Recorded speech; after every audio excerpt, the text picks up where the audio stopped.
Hello and welcome to the Performance Physique podcast. My name is Arj and I am your head coach.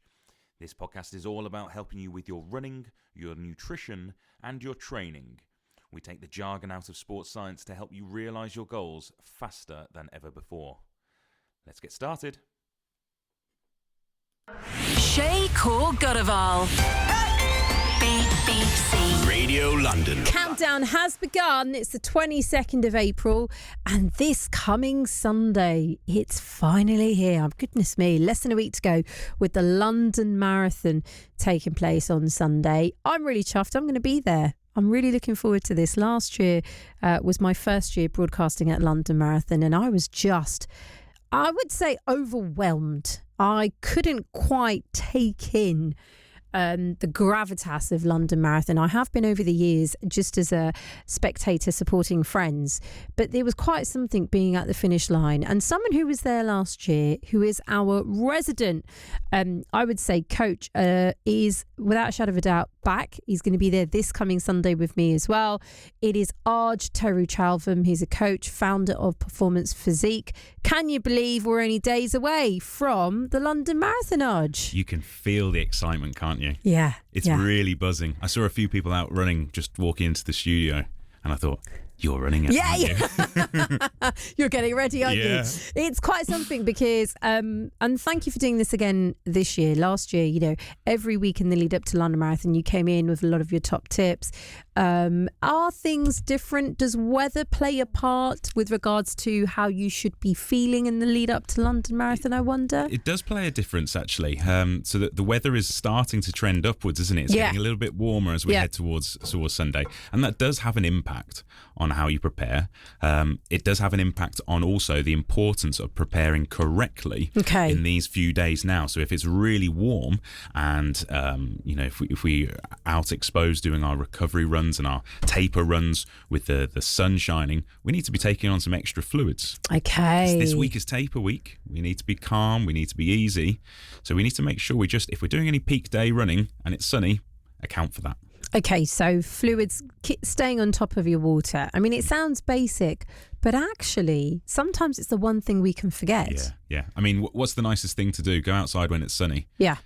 But we're probably dehydrated generally in our day. Okay. That's me. And I'm not training for anything, but that's me most of the time. So if we're then exercising in some of that heat, in that sunshine, then we just need to be accounting for that. You know, take an electrolyte if you've been doing so already at this point. Take one every single day with a pint of water, with 500 ml of water, and that will really help you come Sunday. When we started having a chat a couple of weeks ago, number one on your list of things for anyone who is an athlete who's been doing the London Marathon year in, year out, for anyone who's a newbie, it's their first time running the marathon, which I was actually really surprised by. But you really placed great importance on sleep. Yeah. And so I wonder now, nerves might be kicking in, Arj. Yeah. You know, even if you're a seasoned athlete, London Marathon, it isn't small, you know, it's quite the challenge to take on. So how should you be focusing with regards to your sleep at this point? Yeah, so it's hard to get over the nerves bit, isn't it, really? That will probably be disrupting your sleep. But there are a couple of things that you could do in order to prepare for that. So carbohydrate intake in the evening does release some melatonin, which will help us sleep, so that will be advantageous. So that's good news. You can have carbs. I mean, most time all I ever hear anyone say is stay away from carbs, but actually having like pastas, that kind of thing in the evening. Okay, and you're going to be doing that naturally anyway with your carbohydrate loading come Saturday and Friday perhaps. So that's going to naturally happen, but if you do it earlier on in the week, that's no problem, and it'll help with the sleep. Trying to keep within a routine, so sleep hygiene, making sure you try to hit the hay at the exact same time or roughly each time. Yeah. Trying to minimise the nighttime disruptions. I mean, that's impossible if you've got a family, isn't it? It's not easy. No, but these are the things that you can try. The rule of thumb, whenever it comes down to race time, is control the controllables. Don't worry about the things you can't control. That's really hard. I mean, hearing you say that, I'm a control freak. And actually, I suspect there'll be a lot of people who feel that way, that, you know, that is that an important point, actually, that as much as you've planned, as much as you've trained, as much as you think you know every single part of the route for the London Marathon, it still may not go to plan. Is it important to accept that now? Yeah. So you've covered so many great points there. We know that by planning and getting ahead of the curve, basically, makes us feel better. It reduces anxiety. And we talk about visualizing success and visualizing, getting over the finish line. Actually, visualize your worst case scenario. Really? Yeah. That's the number one thing I never want to do, Arj. So what do you mean by that? So you're going to cramp at mile 18. Okay. Visualize that happening. How are you actually going to deal with it? This is effectively a rehearsal. So hopefully this happens to no one listening, but should that happen on race day, you think, okay, I actually planned for this. Right. I know what's going to happen here. Yeah. I can control this, and therefore I'm going to make sure I reduce my pace. I try and stop at the next station to take on some gels. All of those aspects of, actually, I've prepared for this. I know it's going to happen, and that's going to reduce some of my anxiety.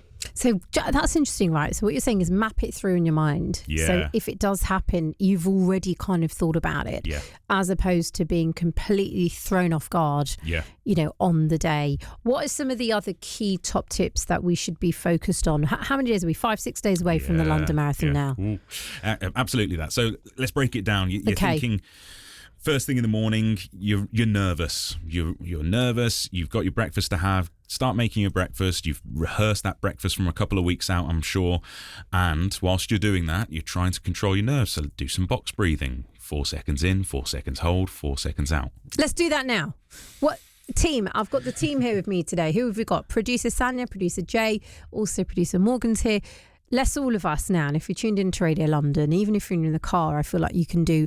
What's it called? Absolutely. Box breathing. Box breathing, yeah. So we're going to take a deep breath in for 4 seconds. I'll count it through. Then we're going to hold it for 4 seconds. I'll count it through, and then we'll exhale for 4 seconds. Okay. So 3, 2, 1. Take a deep breath in for 1, 2, 3, 4. Hold your breath for 1, 2, 3, 4. Don't burst.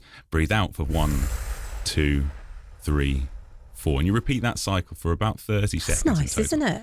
It really does have an effect on your central nervous system. So do that daily? You can do it daily if you're a stressful individual, but it has an effect immediately. Okay. So whilst you're making your breakfast and nerves are really building on race day, just start doing that scenario. Mm-hmm. Visualize aspects of the route. Visualize some of the nice things, but also visualize some things going wrong. Okay. I like that, because anyone can take that away. Even people like me that are not runners or athletes, this is something you can do. You can actually incorporate in your life. Absolutely. What else should we be talking about? Let me throw another one. I've got like 100 things coming up my head here. And this is actually, this sounds really selfish, this does. I've got some new trainers, right, that I haven't worn as of yet. And I thought, these will look really nice for the London Marathon. And then I thought, hold on, I'm on air live for 3 hours, plus obviously getting there. I need to break them in. Yeah. And that's me, who's just going to be stood there speaking to as many people as I can. What about if you have not as of yet broken into trainers? If you've been training for London Marathon, and it can happen, I don't know. Yeah. But what footwear? What do we need to be thinking about right now? So if you bought yourself a new pair of trainers, perhaps it's the super shoes that everyone tries to wear these days. Yes, you should have probably trained with it, but if you're determined to run in them anyway, some reassurance. I have contacted one of the biggest brands in the world who came up with the first super shoe concept. Okay. And they said, you don't actually need to break in our super shoes.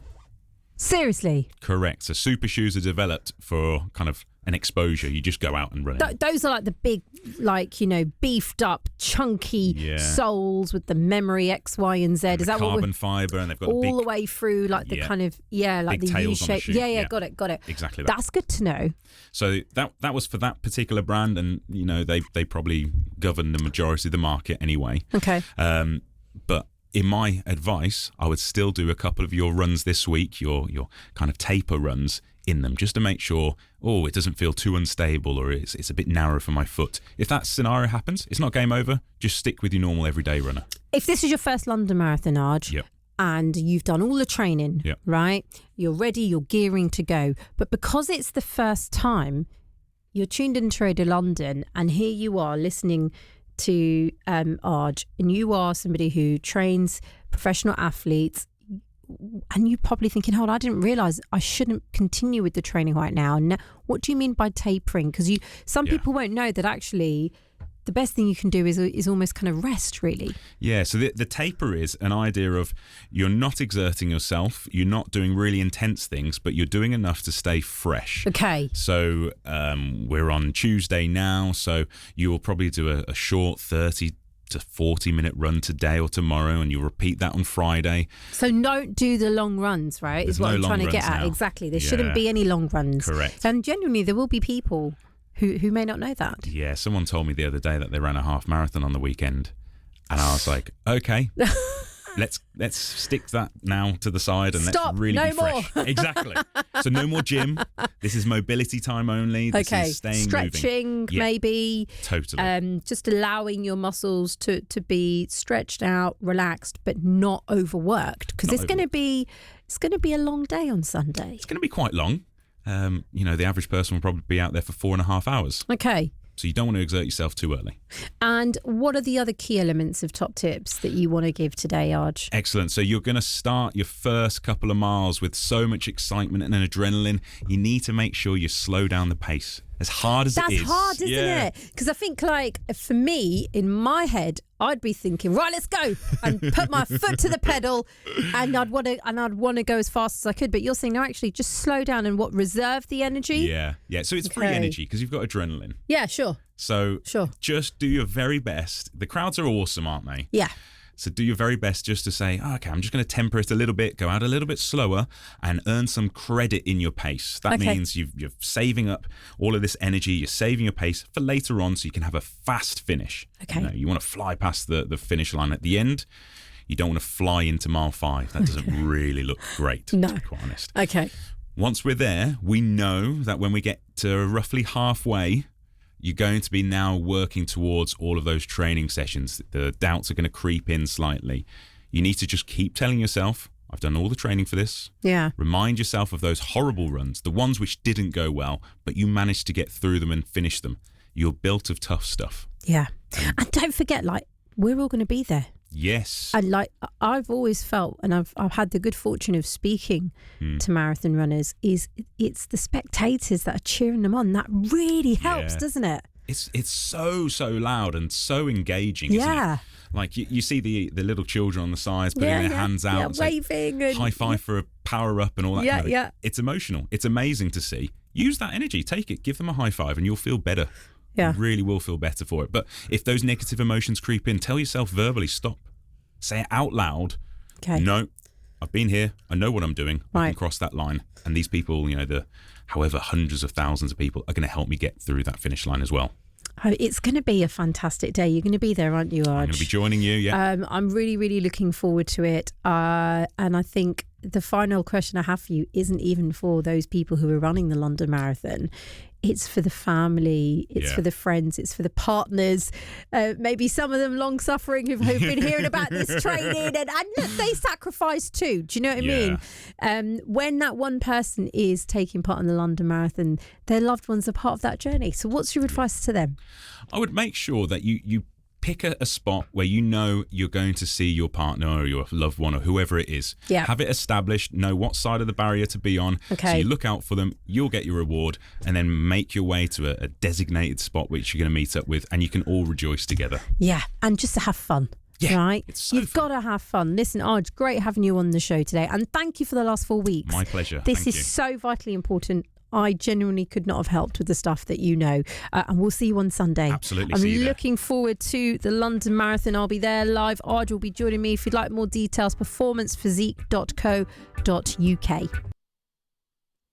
Thank you very much for listening to the Performance Physique podcast. Don't forget, you can find us on Instagram. It's at performance_physique. You can find us on Facebook, Performance Physique, or if you just head to performancephysique.co.uk, and we'll do our very best to help you. It will mean the world to me, though, if you can share this podcast with one friend this week. Right, for now, take care.